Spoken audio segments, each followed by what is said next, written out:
Hello everyone. So today we will study about motor learning. So first we will study about what is motor learning. So it is defined as the set of internal processes associated with practice or experience leading to relatively permanent changes in the capability for motor skills. मतलब कि ये हमारे brain में होती है motor learning. ठीक है, तो मोटर लर्निंग होता क्या है कि हमारे ब्रेन के अंदर ना, जैसे मोटर लर्निंग अगर मैं आपको एग्जांपल दूँ तो जैसे एक सेइंग है ना कि हम तजुर्बे से सीख जाते हैं. That is motor learning. ठीक है, आपको कोई एक्सपीरियंस हुआ, ठीक है, कुछ ऐसा इवेंट हुआ किसी भी सेंस में, जैसे आप पढ़ रहे हो तो आपने देखा कि हाँ ये चीज़ है, आपने उसे मेमोराइज़ किया तो वो याद हो गया आपको. आपका नाम क्या है, तो वो एक परमानेंट मेमोरी है, तो उसकी वजह से आपको आपका नाम हमेशा याद रहेगा, आपके पेरेंट्स का नाम हमेशा याद रहेगा. ठीक है, तो ऐसे एक्सपीरियंसेस और इवेंट्स जिसकी वजह से क्या होता है, आपके ब्रेन के अंदर परमानेंट चेंजेस आ जाते हैं उस स्किल को परफॉर्म करने के लिए. फॉर एग्जांपल आप साइकिल चलाना सीखते हो. ठीक है, तो आप साइकिल चलाना सीख रहे हो तो आप उसमें गिरोगे भी. ठीक है, हो सकता है आपको चोट भी लग जाए. तो वो आपके एक्सपीरियंसेस हैं, वो आपके इवेंट्स हैं जो आपके उस टाइम पे हुए हैं. तो उस वजह से आप वो गलती दोबारा नहीं करोगे जिस वजह से आप गिरे थे, है ना.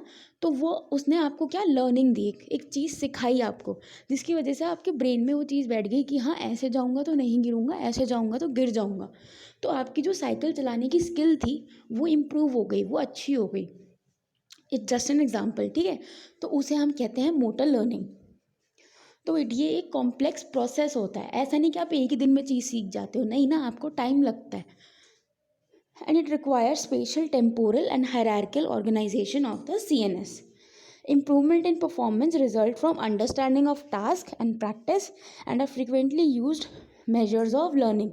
तो साइकिल चलाना सीखना है हमें, तो हमें उसकी प्रैक्टिस करनी पड़ेगी. मुझे सीखना पड़ेगा ना कि मैं चलाते कैसे हैं भाई, मुझे उसके ब्रेक कहाँ लगाने हैं, पेडल किस तरीके से मेरे को उसका चलाना है. ठीक है, किस तरह कैसे मोड़ना है. तो वो जब मुझे उस टास्क की भी अंडरस्टैंडिंग होनी चाहिए, प्लस मैं प्रैक्टिस भी करूँगी तभी मैं सीख पाऊँगी. तो अब ये बात हो गई बाहर के वर्ड साइकिल चलाने की. तो कौन कौन से फैक्टर्स इफ़ेक्ट करेंगे इस मोटर लर्निंग के प्रोसेस को?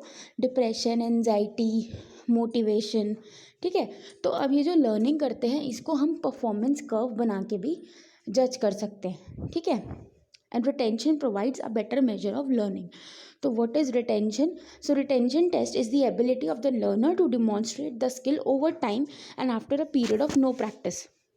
तो हम अपना साइकिल वाला एग्जाम्पल कंटिन्यू करते हैं. ठीक है, आपने साइकिल चलाना सीख लिया, आप उसमें बिल्कुल परफेक्ट हो गए हो. ठीक है, तो रिटेंशन फिर क्या किया आपने, 1-2 महीना साइकिल नहीं चलाई फॉर एन एग्जाम्पल. ठीक है, तो आपने साइकिल नहीं चलाई, फिर आप जब दोबारा साइकिल चलाओगे, है ना, तो उसमें आप कितना अच्छे से चला पा रहे हो. ठीक है, कौन कौन सी गलतियाँ आप कर रहे हो, नहीं कर रहे हो. ठीक है, तो that is the retention interval कि आपने 2 महीना साइकिल नहीं चलाया तो कहीं आप भूल तो नहीं गए साइकिल चलाना. ठीक है, जैसे आप ड्राइंग कर रहे हो तो आप ड्राइंग बिल्कुल परफेक्ट हो गया, आपको सब कुछ करना आ गया ड्राइंग के अंदर. फिर आपने 2 मंथ्स तक ड्राइंग नहीं करी, फिर आपसे कोई कहे कि आप ये चीज़ ड्रॉ करके बताओ, तो आप कितना अच्छा ड्रॉ कर पा रहे हो उस टाइम पे. That is the retention test. अब स्टेजेस आते हैं इसकी, तो इसको हमने 3 स्टेजेस में डिवाइड किया है इस प्रोसेस को: cognitive, associated and autonomous stage. सबसे पहले बात करेंगे कॉग्निटिव स्टेज की. तो इसमें हमें एक ओवरऑल अंडरस्टैंडिंग डेवलप करनी होती है स्किल की. ठीक है, जो भी स्किल हम सीखना चाहते हैं, एग्जाम्पल मुझे साइकिलिंग सीखनी है, इट्स जस्ट एन एग्जाम्पल. ठीक है, तो मुझे साइकिलिंग सीखनी है तो मुझे उसकी अंडरस्टैंडिंग और डेवलप करनी पड़ेगी ना अपने ब्रेन के अंदर. तो that is called cognitive mapping. तो मुझे पेशेंट को समझाना है कि व्हाट टू डू, तुम्हें करना क्या है. ठीक है, फॉर एग्जाम्पल मुझे पेशेंट को ट्रांसफ़र सिखाना है. ठीक है, मुझे पेशेंट को बोलना है कि आपको सुपाइन लाइन से साइड लाइन पोजीशन में जाना है. ठीक है, तो मुझे ये बात अपने पेशेंट को समझानी पड़ेगी कि आप पहले सीधे लेटे हो, अब आपको सीधे हाथ की तरफ करवट करके लेटना है. तो मुझे पेशेंट को ही इंस्ट्रक्ट करना पड़ेगा, उसके भी दिमाग में ये चीज़ समझ आनी चाहिए कि मुझे करना क्या है, कि हाँ भाई मुझे इस तरफ टर्न करना है. That is the cognitive stage. तो इसमें हाई लेवल ऑफ कॉग्निशन चाहिए होता है. कैरेक्टरिस्टिक क्या होती है? लर्नर जो है वो डेवलप करता है अंडरस्टैंडिंग ऑफ द टास्क. मैं पेशेंट को समझा रही हूँ कि तुम्हें करवट लेनी है, तो पेशेंट समझ रहा है कि हाँ मुझे ये चीज़ करनी है. It assesses abilities, task demands, identify stimuli, contacts memory, structure measure programme and modifies initial response. तो अब पेशेंट के दिमाग में क्या चल रहा होगा कि हाँ मतलब वो अपनी एबिलिटीज़ को जज करेगा कि मैं करवट लूँगा, ठीक है, वो डिमांड समझेगा कि हाँ मुझे इस तरफ से ये डिमांड आई है, ठीक है, स्टिमुलस कौन कौन से दे रही हूँ मैं उसे, वो समझने की कोशिश करेगा। तो उसके दिमाग में पूरा एक मैपिंग सी होगी कि हाँ ऐसे ऐसे ये सब वो सब ये मुझे करना है। A stable environment free from distraction optimize learning during this initial stage. क्योंकि अब देखो जैसे होता है ना कि हम पहली बार जब कोई चीज़ पढ़ते हैं या याद करते हैं या फिर कोई भी चीज़ हम नई सीखने की कोशिश करते हैं जो हमारे लिए बहुत नई चीज़ है, तो हम उसको बहुत ध्यान से पढ़ते हैं, ठीक है, हम उसको पूरा ध्यान लगा के पढ़ेंगे करेंगे, ठीक है। तो उस टाइम जो फालतू की डिस्ट्रैक्शंस होती है ना हम उनको हटा देते हैं, ठीक है। तो मेरा पूरा कंसंट्रेशन क्या रहेगा कि हाँ मैं ये चीज़ सीखूं, ठीक है। फॉर एग्ज़ाम्पल अगर किसी को कुकिंग सीखनी है, ठीक है, तो इनिशियली जिसे बिल्कुल भी नहीं आती होगी कुकिंग, वो शुरुआत में जब सीखेगा तो वो बहुत ध्यान दे के सीखेगा, ठीक है, कि कहीं नमक ज़्यादा ना हो जाए, मैं ढंग से करूँ, स्टेप बाय स्टेप फॉलो करूँ, ये करूँ। तो ऐसा ही जो पेशेंट्स होते हैं नॉर्मली न्यूरो के केसेस में, वो चीज़ें मतलब जैसे उनको याद नहीं है कि अब मुझे ट्रांजिशन कैसे लेना है पेशेंट को, ठीक है, तो मुझे उसको सिखाना है, तो उसके लिए it is a very new learning. हमारे लिए इट इज़ वेरी कॉमन कि हाँ ट्रांजिशन ही तो है, side to supine to side ही तो जाना है, बट उसके लिए एक नई चीज़ है। तो उसको उस चीज़ को समझने के लिए उसको डिस्ट्रैक्शंस नहीं चाहिए, वो लेगा ही नहीं। तो हमें जो एनवायरनमेंट है वो बहुत स्टेबल रखना है, free from distractions. Training strategies used in cognitive stage, तो highlight purpose of task in functionally relevant terms, demonstrate ideal performance. एक बार आप उसे टास्क करके दिखा दो ताकि उसे पता चल सके कि मुझे करना कैसे है और क्या गलती मुझे नहीं करनी है, तो it becomes a reference of correctness कि हाँ ये सही है। जब तक उसे सही का पता नहीं होगा तो वो गलत और सही के बीच में डिफरेंस ही नहीं कर पाएगा पेशेंट को हमें वर्बलाइज करना है requirements of the task and similarities to the other learned task. For example मुझे पेशेंट को सिखाना है कि आपको स्टैंडिंग पोजीशन में आना है, ठीक है, आपको बैलेंस स्टैंडिंग करनी है, ठीक है। अब उससे पहले मैंने पेशेंट को सिखाया सिट टू स्टैंड, ठीक है।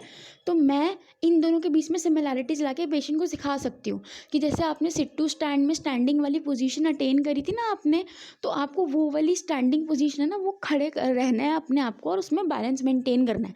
तो ये दो अलग अलग टास्क है, पर मैंने पेशेंट की रेफरेंस में ताकि उसे समझ आए चीज़ अच्छे से, मैंने उसको जोड़ दिया। And it direct attention to critical task element कि भाई आपको बिल्कुल सीधे खड़े रहना है, इधर उधर नहीं देखना, गर्दन सीधी होनी चाहिए, कंधे should be straight, your back should be straight, spine should be erect, ये सब मुझे पेशेंट को समझाना है। हमें अप्रोप्रिएट फीडबैक देना है, ठीक है। एंड द थेरेपिस्ट यूज़ री इन्फोर्समेंट, अच्छा कर रहा है तो अच्छा, बुरा कर रहा है तो भी हमें उसे गाइड करना है, ठीक है। इनिशियल प्रैक्टिस देंगे, स्ट्रक्चर एनवायरनमेंट देना है। इसके बाद सेकेंड स्टेज जो आती है बच्चों, that is the associative stage. तो ये ना मिडिल स्टेज होती है मोटर लर्निंग की, इसमें हम रिफाइन करते हैं उसके मोटर पैटर्न को, ठीक है। तो subject concentrates on how to do. अभी इससे पहले मैंने पेशेंट को क्या बताया कि तुम्हें क्या करना है, क्या सिखाया मैंने पेशेंट को कि तुम सीधे लेटे हो, तुम्हें करवट लेके लेटना है, ठीक है। अब मैं पेशेंट को ये सिखाऊंगी तुम्हें करना कैसे। पहले मैंने उसको टास्क दिया, ठीक है, नंबर ए पे कि तुम्हें ये करना है, तुम्हें खाना बनाना है, ठीक है। नंबर बी पे मैंने क्या किया कि भाई अब तुम्हें खाने में, मैंने उसको बताया तुम्हें खाने में बनाने हैं आलू के पराठे। अब मैं 20 स्टेप में उसे क्या बता रही हूँ कि तुम्हें आलू के पराठे कैसे बनाने हैं। तुम आलू उबालोगे, तुम आटा लगाओगे, फिर तुम तवे पे सेकोगे, जो भी। अब मैं इस पेशेंट को ये चीज़ सिखा रही हूँ कि तुम्हें सबसे पहले करवट लेनी थी, अब मैं तुम्हें करवट लेने के स्टेप्स बता रही हूँ, तुम्हें वो फॉलो करने हैं, ठीक है बच्चों। अब ये वेरी करता है, अब कोई कोई हो सकता है कि बहुत जल्दी सीख जाए, कोई कोई होगा कि उसको सीखने में ज़्यादा टाइम लगे, ठीक है। जैसे क्लास में कोई बच्चा बहुत चीज़ जल्दी ग्रैब कर लेता है, कोई बच्चा होता है ग्रैब कर लेगा पर टाइम लगता है उसे। Same goes with the patient also. इसकी कैरेक्टरिस्टिक्स क्या होती हैं, पेशेंट जो होता है वो प्रैक्टिस करता है, ठीक है, और वो फिर धीरे धीरे जो उसकी एकदम अनकोऑर्डिनेटेड मूवमेंट होती है, क्लमजी मूवमेंट होती है, इट बिकम्स ऑर्गेनाइज्ड, ठीक है। उसका जो एरर होता है वो कम होता है, गलतियाँ कम करेगा वो। Increase use of proprioceptive feedback, ठीक है, विजुअल फीडबैक नहीं लेता वो इतना, क्या लेता है, प्रोप्रियोसेप्टिव फीडबैक। अब ट्रेनिंग स्ट्रैटेजीज़ क्या यूज़ करेंगे, हम अप्रोप्रिएट फीडबैक देंगे, क्योंकि इसमें पेशेंट कर रहा है तो मुझे ध्यान रखना है कि अपने पेशेंट के अकॉर्डिंग मुझे उसे किस तरीके का फीडबैक देना है। There are different type of feedbacks. Organise feedback schedule कैसे देना है, कितनी देर में देना है, it has to be determined by the therapist and it will be determined according to the condition of the patient. Organise practice and structure environment. बच्चों last stage जो आती है लर्निंग की, मोटर लर्निंग की, that is the autonomous stage. इसमें क्या होता है, characterised by motor performance that after considerable practice is largely automatic. मतलब आपने इतनी ही प्रैक्टिस कर लिया उस चीज़ की, इतनी ही प्रैक्टिस कर ली है कि अब वो आपके अंदर से ही आती है, आपको कुछ एफर्ट ही नहीं लेना पड़ रहा है, आपने पहले पता लगा लिया। अब मैं आपको कहूँ कि भाई मुझे आलू के पराठे बना के दिखाओ, तो आप इतनी प्रैक्टिस कर चुके हो आप उसकी, आप हर रोज़ आलू के पराठे बना के प्रैक्टिस कर रहे थे कि अब आपको किसी की ज़रूरत नहीं है। अब चाहे आपको कोई कितना ही बोल रहा हो, कितना ही शोर शराबा आ रहा हो, ठीक है, आप आँख बंद करके भी बना लोगे। This stage is autonomous stage, ठीक है। तो मोटर प्रोग्राम है जो इतने रिफाइंड हो चुके हैं कि वो खुद ही रन हो रहे हैं, ठीक है। फॉर एग्जांपल मैं पेशेंट को सिखा रही थी कि तुम्हें सीधे लेट के करवट लेनी है, ठीक है, पर अब मेरे पेशेंट ने इतनी प्रैक्टिस कर ली है, वो इतना रिफाइन हो गया है कि जब वो बैठता है तो उसे पहले अलग से अपने नी फ्लेक्स नहीं करने पड़ रहे, अलग से वो टर्न नहीं ले रहा, ठीक है, वो एकदम से बैठ जाता है, ठीक है, सिटिंग पोजीशन में वो एकदम से बैठ जाता है, ठीक है। तो उसको देखना ही नहीं पड़ रहा क्योंकि उसकी इतनी हैबिट में आ गई है वो चीज़, ठीक है। कैरेक्टरिस्टिक्स क्या होती हैं, एरर फ्री, क्योंकि ऑटोमेटिक है, इतनी प्रैक्टिस कर ली कि भैया अब कोई गलती निकाल ही नहीं सकता। Minimum level of cognition monitoring, क्यों, क्योंकि उस एरर फ्री है, उसने इतनी प्रैक्टिस कर ली है, ऑटोमेटिकली उसका रिस्पॉन्स आ रहा है उस चीज़ पे, ठीक है। अब subject focus is on how to succeed, there is little interference from environmental distraction. अब चाहे जितनी भी डिस्ट्रैक्शन आ जाए उसको कोई फ़र्क नहीं पड़ेगा। फ़र्क कब पड़ रहा था, पहली स्टेज में जब वो सीख रहा था, अगर तब डिस्ट्रैक्शन आती तो वो नहीं सीख पाता। इस स्टेज में हाँ डिस्ट्रैक्शन आके कोई बात नहीं, कर लो, क्या करोगे, मुझे तो आता है। This stage is the autonomous stage. The learner can perform equally well in closed as well as open environment. अब बच्चों क्लोज्ड और ओपन का क्या है, ओपन एनवायरनमेंट मतलब जहाँ पे आपको डिस्ट्रैक्शंस, ऑब्स्टेकल्स ज़्यादा मिले, ठीक है, that is the open environment. Close environment was very comfortable to the patient, ठीक है, कि बिल्कुल सब आपके तरीके से है, सीधा सीधा जाना है, सीधा सीधा आना है, नहीं। अब ओपन में उसको चैलेंजेस मिलने लग जाते हैं, तो वो वहाँ पे भी अच्छे से परफॉर्म करता है। और वो एग्जांपल देती हूँ मैं आपको, मैं पेशेंट को बैलेंस स्टैंडिंग करा रही हूँ, ठीक है, पहले मैंने उसे क्लोज एनवायरनमेंट में कराया कि भैया आपको इस फ्लोर के ऊपर खड़े रहना है विद योर बॉडी इरेक्ट, ठीक है, मैंने उसे सिखाया, पेशेंट सीख गया। फिर पेशेंट ने बहुत प्रैक्टिस करी and he became mature in that balance standing position, ठीक है। अब मैंने भेजा उसे मेट्रो में, ठीक है, जो लोग मेट्रो यूज़ नहीं करते तो रेलवेज़ में, ठीक है, रेल के अंदर। अब पेशेंट को वहाँ सीट नहीं मिली, ठीक है, उसे खड़े रहना पड़ा, ठीक है। तो क्योंकि वो इतना अच्छे से बैलेंस स्टैंडिंग करना सीख गया है कि वो वहाँ पे भी नहीं गिरा, वो बिना सपोर्ट के बैलेंस स्टैंडिंग में आराम से खड़ा हुआ है, ठीक है। तो this is an example of open and close environment, और ये आपकी तीनों स्टेजेस का भी एग्जाम्पल हो गया। ट्रेनिंग स्ट्रैटेजीज का यूज़ करेंगे, select appropriate feedback, high level of practice are appropriate now, focus on competitive aspect of skills as appropriate, example wheelchair sport. So thank you, hope you would like my video and able to understand जो मैंने basics आपको सिखाए हैं of motor learning, because these 3 stages are very important, especially in the neurological physiotherapy. तो इन 3 stages के basis पे ही आप अपना treatment program जो है प्लान करते हैं, और यही सारे प्रिंसिपल्स हमारे PNF and various other techniques में हम यूज़ करते हैं। So hope you like it, और अगर आपका कोई भी डाउट या क्वेरी इससे रिलेटेड है तो you can ask me in the comment section, I will try to answer that to the best of my knowledge. Thank you.